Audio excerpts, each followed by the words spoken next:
மக்களே இப்ப பாத்தீங்கன்னா நம்ம பவானில இருந்து எப்பயும் ஒரு ரோடு போவோம், அந்த ரோட்ல போகாம வேற ரூட்ல மாத்தாஜி போக சொல்லுது. ரோடு பார்க்க கொஞ்சம் டிஃப்ரெண்டா, இது வரைக்கும் இந்த ரூட்ல நான் போனதில்லை. மாத்தாஜி போக சொல்லுது, நாங்க போய் பார்த்துருவோம். சாரி மக்களே, அதை ப்ராப்பரா முடிக்க முடியல ஓப்பனிங்க. ஏன்னா மாத்தாஜி போட்டு அந்த பக்கம் இந்த பக்கம் சொதப்பிடுச்சு. நம்ம என்னதான் பண்ணாலும் அது என்ன சொல்லுதோ அதை செஞ்சாதான் விடுது. இல்லை காதுக்குள்ள கத்திக்கிட்டே இருக்கு மாத்தாச்சி. நீங்க பாத்தீங்கன்னா நம்ம பாலமலை போலாம் முடிவு பண்ணி போயிட்டு இருக்க மக்களே.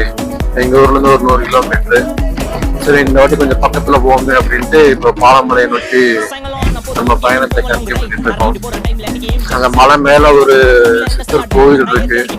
அதை ஏறுறதுக்கு ஒரு 1 hour இருந்து 1.5 மணி நேரம் ஆகும் அப்படின்னு சொல்றாங்க. அதனால சரி, அதையும் ட்ரை பண்ணி பார்ப்போம். அது போக பாத்தீங்கன்னா பாலமலையே ஃபுல்லா ஆஃப் ரோடு தான். நம்மளால இன்னைக்கு என்ன ஆக போறான்னு எனக்கு தெரியல. ரோடு அவ்வளவு மோசமா இருக்காதுன்னு நம்புறேன். ஏன்னா நம்ம வண்டி வேற பேரிங் வண்டி, அங்க கல்லு பட்டு தெரிச்சதுன்னா ரொம்ப கஷ்டமா போயிடும். சரி பார்ப்போம் ரோடு எந்த அளவுக்கு இருக்கு, அந்த மலைகள் என்ன. இந்த இடத்துக்கு இன்னும் கொஞ்சம் காலையில நேரத்துல போயிருக்கணும். நான் லேட்டா கிளம்பி லேட்டா போறேன். காலையில நேரமா போயிருந்தா ஒருவேளை பனிமூட்டமோ அந்த இதெல்லாம் கண்டிப்பா பார்த்து இருந்திருக்கலாம். சரி, லேட்டா போய் கொஞ்சம் கிளியரா எக்ஸ்ப்ளோர் பண்ணுவோமே. எப்ப பார்த்தாலும் மேகத்துக்குள்ளேயே புந்துட்டு போறதுக்கு கொஞ்சம் கிளியரா தான் நம்ம எக்ஸ்ப்ளோர் பண்ணி பார்ப்போமே.